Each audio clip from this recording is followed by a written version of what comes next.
We're about 20 miles outside of Denver, Colorado. You can see an airplane headed towards the Denver airport. In front of us is a truck for hauling ore.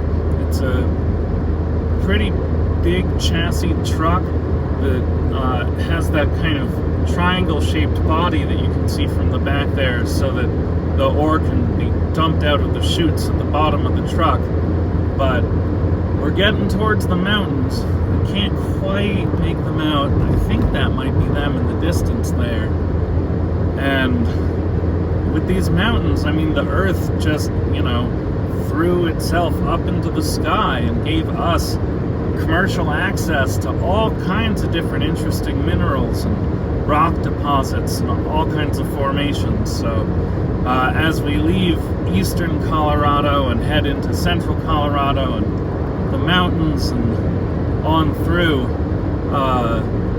we're hitting the country of rocks and mining and aggregates, in addition to the agriculture that has taken place here. And where are you going, heaven or hell? We are in Aurora, Colorado, headed straight towards Denver. This is part of the 70 that's got all kinds of traffic and bad behavior.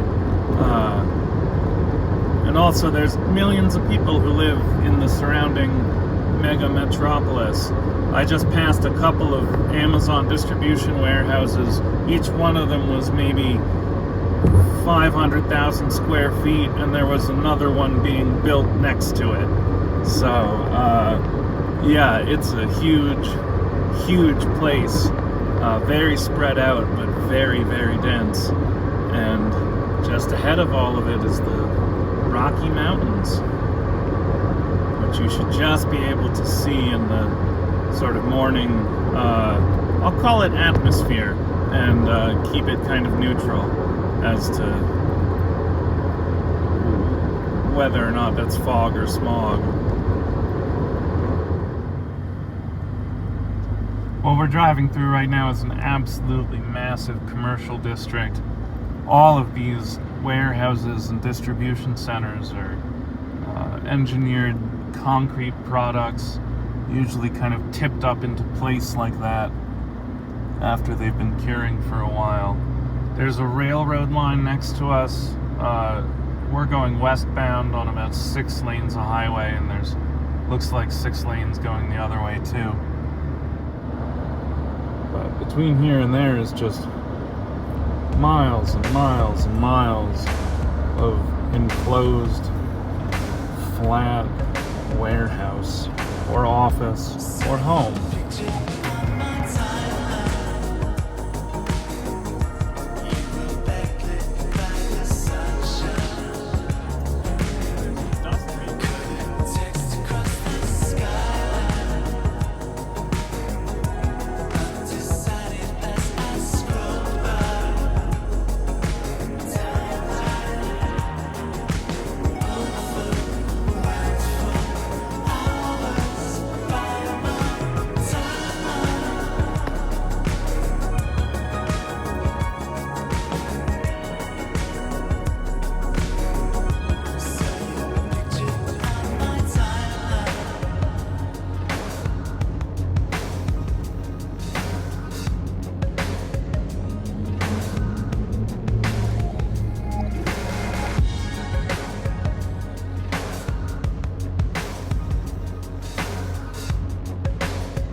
Got cut off by the Mustang.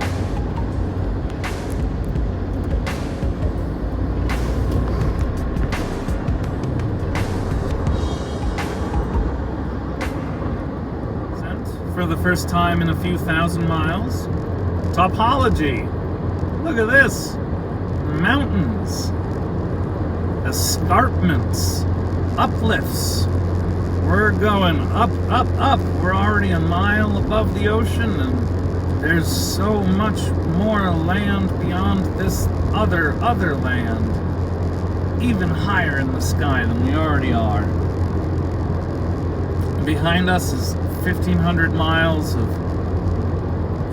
slow curve down to St. Louis, and then back up to about half the height we're at now at the top of the Alleghenies, and then you're over the other Continental Divide, and it's a long curve down to the Atlantic.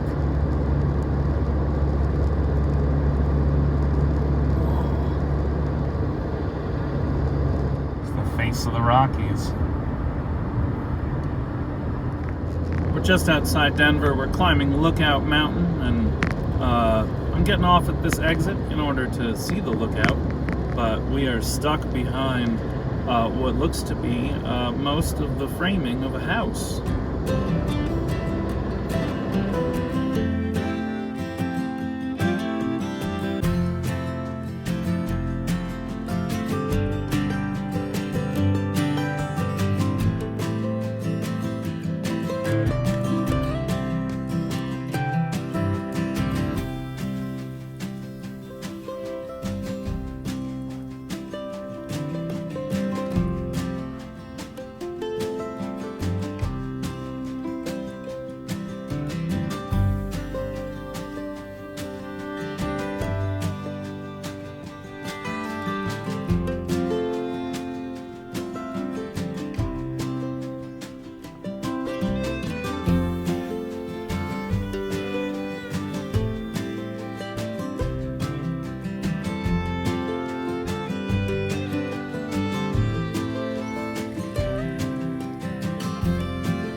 Still on Lookout Mountain. Here is the grave of Buffalo Bill, William Cody, as well as his wife. He died in 1917. She died in 1921. Right before he died, as he was getting sick, he thought back to Lookout Mountain, to this view specifically. Looking out over his west, the west.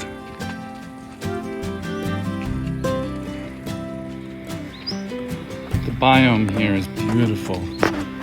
It's hot, but these ponderosa pines provide a lot of cooling. And there's all sorts of birds, strange wildflowers. We're looking out again from Lookout Mountain. This is North Tabletop Mountain, and then this industrial valley, South Tabletop Mountain. The town in front of them is the town of Golden, Colorado, and the academic buildings that you can see, those are the Colorado School of Mines. The college I went to, Carnegie Mellon, also had a School of Mines right at its beginning, and so I've heard about the Colorado School of Mines for a long time. And then the big industrial site you can see out beyond the school, that's a Coors plant. This is the view west. You can see Jones Pass there, and then Cone Mountain, Mount Flora, the Centennial Cone is that closer mountain here, and then Witter Peak, Mount Eva, Perry Peak, Bancroft Peak, James Peak, and that far piece of snow cover at the very back there, that's Rogers Pass.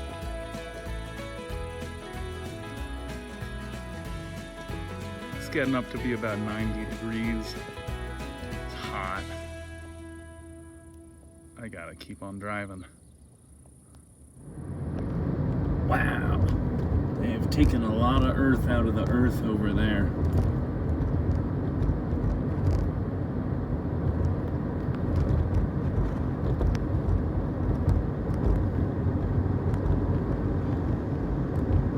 hope you can see some of those industrial machines for scale.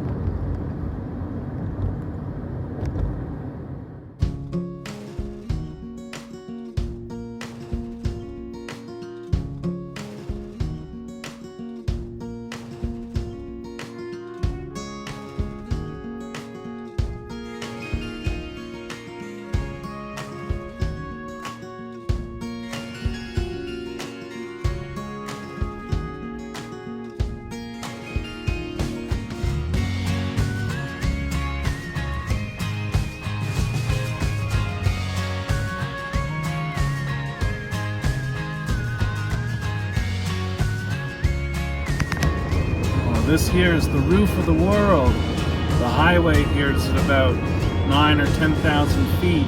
So what you're seeing up there is the end of the tree line. That's the highest that any of these pines can really take. A real lack of air here. My engine's feeling it. Fifth gear's basically useless for getting any kind of traction. I thought 5% grade downhill was crazy. It's not. This is 7% downhill grade. It is super crazy. We're on the far side of the Eisenhower Tunnel now, still on I-70, making our way down towards Silverthorne, where I am going to have a very late but delicious breakfast.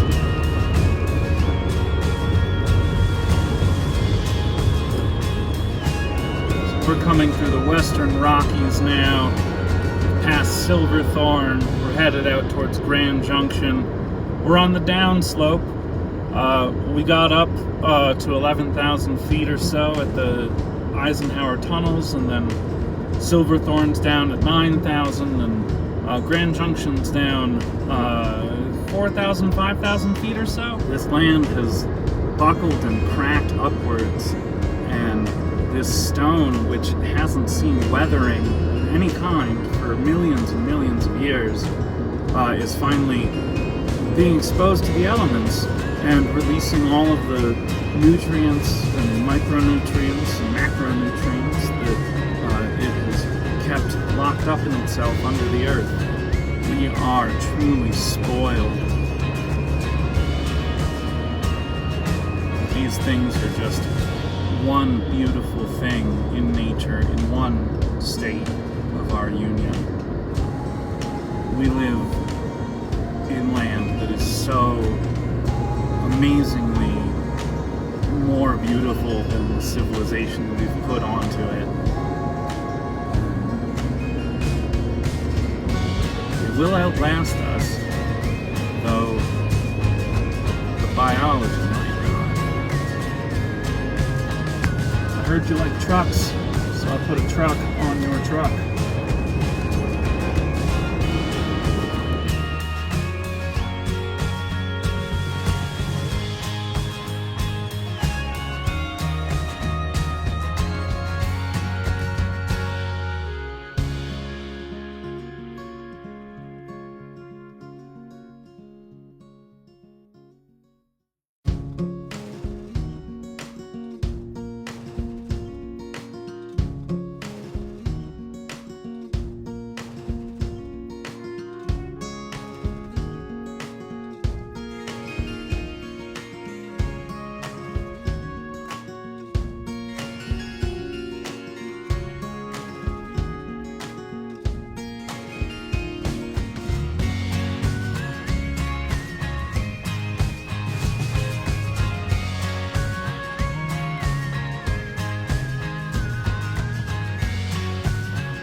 So Route 70 here has met up with the headwaters of the Colorado River. We're still at about 6,000 feet elevation, so the river has thousands of miles and a vertical mile or more to travel before it, I guess it no longer makes it to sea, but this water starts here and goes awful far. Hydrates all of Los Angeles. Angeles and 7 other western states. But it's in these high valleys where that pure water just comes right off of these hillsides across all this gravel and scree and into the river. So be very thankful for these mountains in western Colorado combing all the water out of the clouds, because that's how the East Coast survives. West Coast. Here we are in Glenwood Canyon. What a sight. So here the river has carved this whole canyon down into the landscape. It's still mountainous. This is all upthrusted land, but then the river has, given it a pretty clean V-shaped valley right down through all of these ancient layers.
God, these views just instill such a pride of continent in me.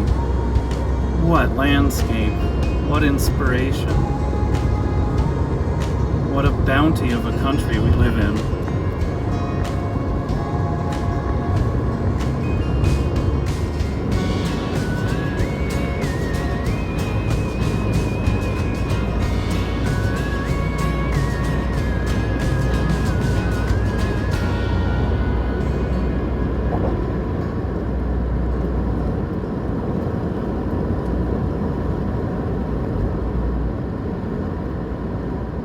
Another 30 or 40 miles beyond Glenwood Canyon, and the land is opened up into the wide western slope of western Colorado. The Colorado River's off to our left, and this whole valley was carved out by it and its tributaries over time.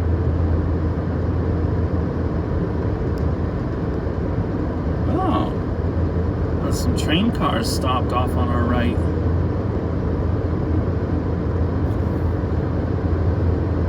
Some of the trucks that you might pass in the Rocky Mountains, they get up to 100 feet long, multiple different kinds of trailers attached, these Rocky Mountain doubles.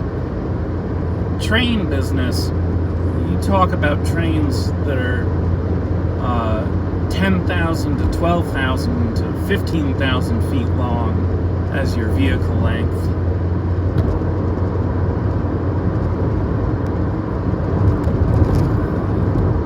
They may be called road trains, but there's still 2 orders of magnitude difference. We're passing through West Rifle, Colorado, and over there you can see what looks to be an Amtrak train headed eastbound. They got a long haul ahead of them. Rifle's down below a mile, 5,300 feet, so they have the whole Rockies to climb and then back down to Denver.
Junction, Colorado, and by the Colorado River.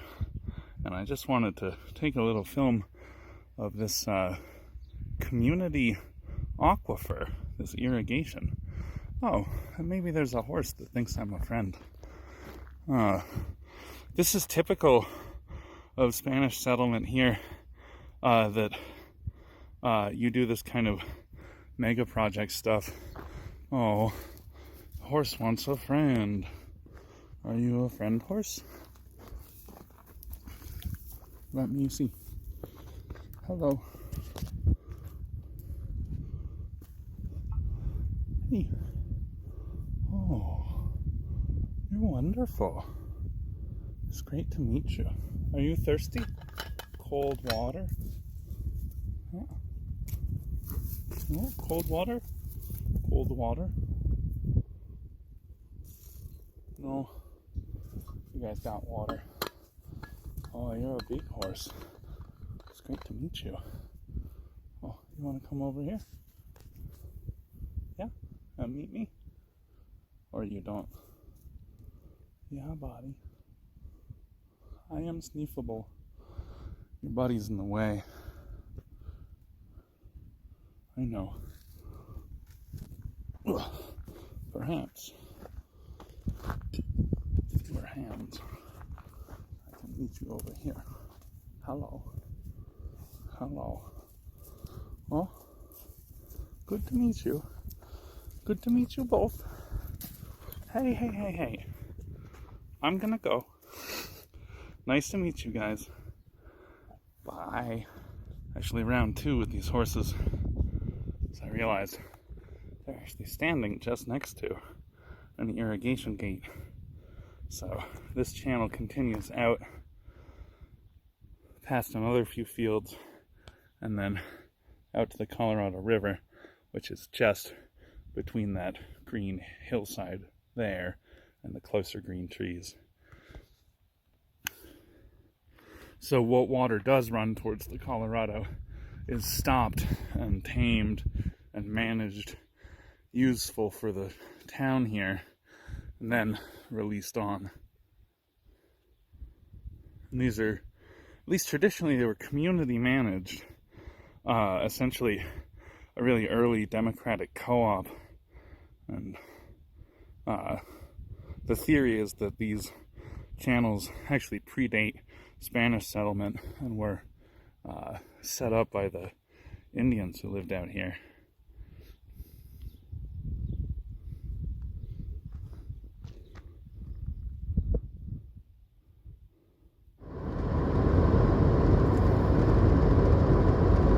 Goodbye, Colorado. Hello, Utah. The land of distance. Wide open spaces.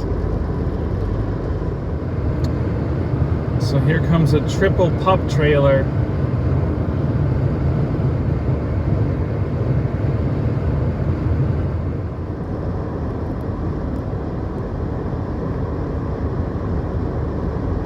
Train hanging out in the trackless Utah wastes. Well, we're pulling into Green River, Utah for the night.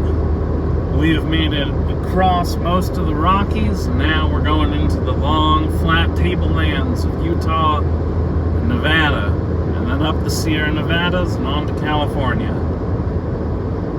Have fun. See you guys tomorrow.